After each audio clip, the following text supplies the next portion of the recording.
बिस्मिल्लाहिर्रहमानिर्रहीम अस्सलाम वालेकुम। कमेंट्स में एक भाई ये पूछते हैं कि स्टैम्प पेपर पे उन्होंने एक मकान परचेज किया, कीमत का सबूत स्टैम्प पेपर की सूरत में उनके पास मौजूद है, मकान का कब्जा भी उनके पास मौजूद है।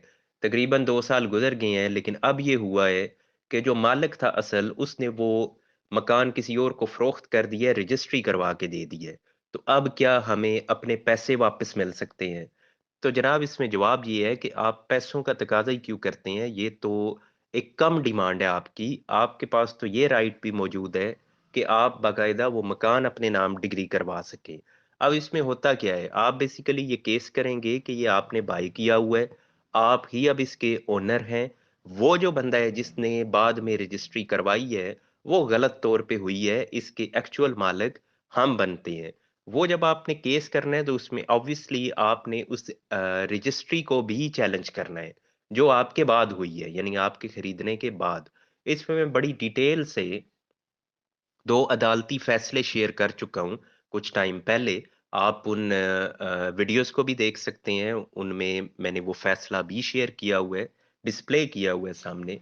उसमें आप वो देखेंगे तो आपको मज़ीद इसकी डिटेल्स समझ में आ जाएँगी। आप जब अदालत में जाएँगे तो आपकी फ़ेवर की बात ये है कि कब्ज़ा आपके पास मौजूद है। अगर कब्ज़ा ना होता तो फिर आपकी स्टैंडिंग थोड़ी वीक थी।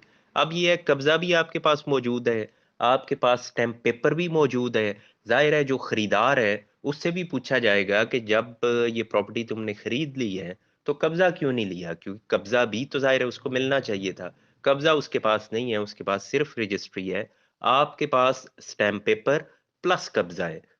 तो आपका ये राइट अगर अदालत तस्लीम कर लेती है कि यस, आपने ये पहले परचेज़ किया, उस स्टैम्प पेपर को तस्लीम कर लिया जाता है, तो फिर ये है कि ये मकान आपको मिल जाएगा। उस बंदे को फिर कहा जाएगा, यानी जो बाद वाला परचेज़र है, कि तुम अब अपनी अमाउंट लो मालिक से वापस। लेकिन अगर आप खुद ही जाके अमाउंट की डिमांड करेंगे, यानी फिर तो मकान की डिमांड आपने ख़त्म कर दी। आप तो माँग रहे हैं सिंपल अमाउंट। उस सूरत में फिर ये होगा कि अगर वो बंदा कहता है मैंने तो ये स्टाम्प पेपर लिखा ही नहीं है, ये तो जाली है, और आपके बारे में वो कहता है ये तो मेरे किरायादार हैं, तो फिर वो थोड़ा-सा आपकी जो फुटिंग है वो वीक हो जाएगी।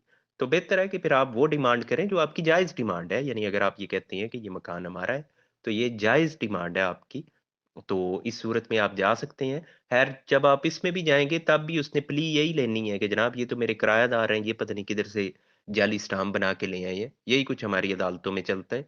तो फिर आपको वो स्टाम्प साबित करना पड़ता है। जब वो साबित हो जाए कि येस, ये वाक़ई जेन्युइन स्टैम्प पेपर है, वाक़ई आपने पेमेंट की हुई है, तो फिर आपको ये मकान मिल सकता है।